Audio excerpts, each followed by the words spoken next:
Hey guys, with the new year coming up, I just wanted to throw an idea out there that I've been kind of thinking about the last couple of days, um, of what it, like with the new year coming, resolutions, and um, I guess it just kind of parallels with a lot of parts of my life at the moment.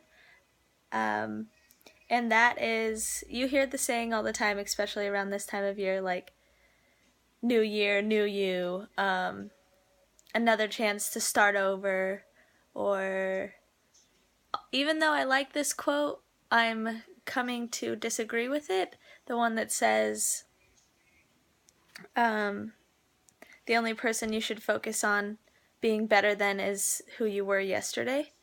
And I'm just finding that maybe it's not about competing with ourselves. Um, maybe it's about completely changing our mindset altogether into not thinking that we have to be better than who we were in the moment we are, in the brokenness or the wholeness that we are. Um, maybe it's not about fighting that, you know? Maybe there's a lot more than that. I got this book for Christmas from my Nana's friend. It's called Exhausted to Energized, and I've been like really into holistic healing and finding God through that lately. And part of it, she says, there are people low on energy because they believe they have to find their purpose to live fully. And although people with a purpose, with a mission to make a difference, no matter how big or small, says this fuels their fire and gives them energy, those who don't have one or haven't identified it don't need to suffer. Because worrying about not having a purpose can be draining in itself and messing people up. That I find that so true. I think we sometimes miss the entire mark of living, um, of what it means to live, because we're so worried about why we're living. You know what I'm saying? Does that make sense? We get too caught up in the how, the what, the why, instead of just living and existing. And that in itself is beautiful. She goes on to say, what people perceive to be social pressure to find their purpose, find their passion, and know what it is that they want to do can have its own impact on energy. It is perfectly fine, and in fact recommended, to simply live each of your moments fully and marvel at it all. What if that is your purpose? Many small and large passions and purposes may enter and leave your life, all of them awakening something within you, allowing you to grow. For many people, I don't think there is some elusive purpose out there. It's here within them because they have senses to experience all of this. There doesn't have to be a big realization or bliss to follow or a major moment of discovery for your life's purpose. Sure, for some this is their path, but for those for whom that isn't their way, it isn't sad, it's just what it is. So maybe for a while, stop trying to find the forest and just enjoy the trees and observe what that does to your energy. And oh my goodness, that resonates with me so much, especially since moving here. I cannot stress to you enough, to take that idea of pressure to find your purpose or to be better or to new you, you know? It's great that you're wanting to improve, but if you think about it, think of a plant.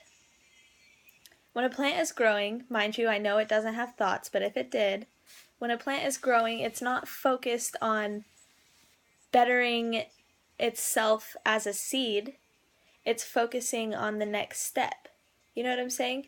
It's focusing on changing and evolving, and then once it grows up, it's focusing on um, spreading its seed and absorbing nutrients and absorbing sunlight. And I think in the same way, that is, if there is some elusive purpose out there, that is kind of our purpose, is to just live, to grow, to change, to evolve, to absorb nutrients and enjoy sunlight and really just live, you know? We don't need to spend our energy chasing after things like a 40-hour work week.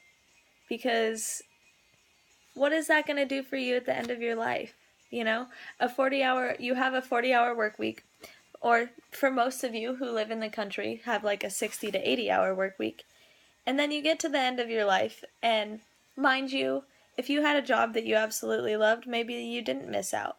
But if you were depleting yourself of energy, of livelihood, if you didn't have time to do things that actually you enjoyed and that you had passion for and that stirred something in your heart, then was it really worth it?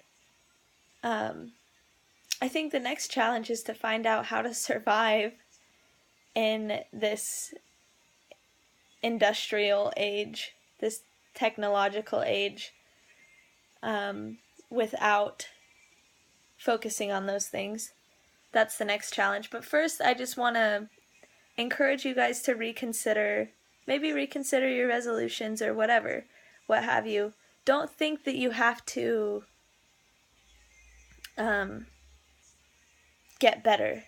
Like, be happy with where you're at and understand that growth is happening all the time. Growth is happening, and there are beautiful things happening around you all the time.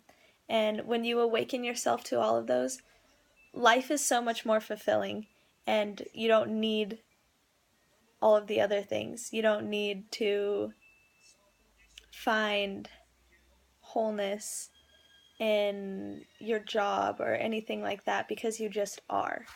You've found wholeness in being. I will work on putting this into words more and probably write more about it on my blog, but I just wanted to hit on that. With the new year coming up, yes, it is a beautiful time of transition into another year on the calendar, but like a friend of mine on Facebook said today, it's not about changing yourself, it's about building yourself. Just like those plants outside.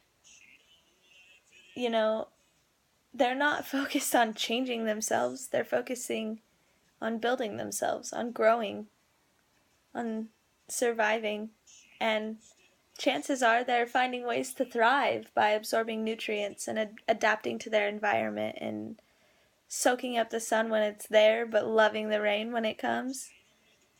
I think we can take a lot from that, and I encourage you to be a little gentler on yourself this year. Happy New Year, everybody. Here's to 2016!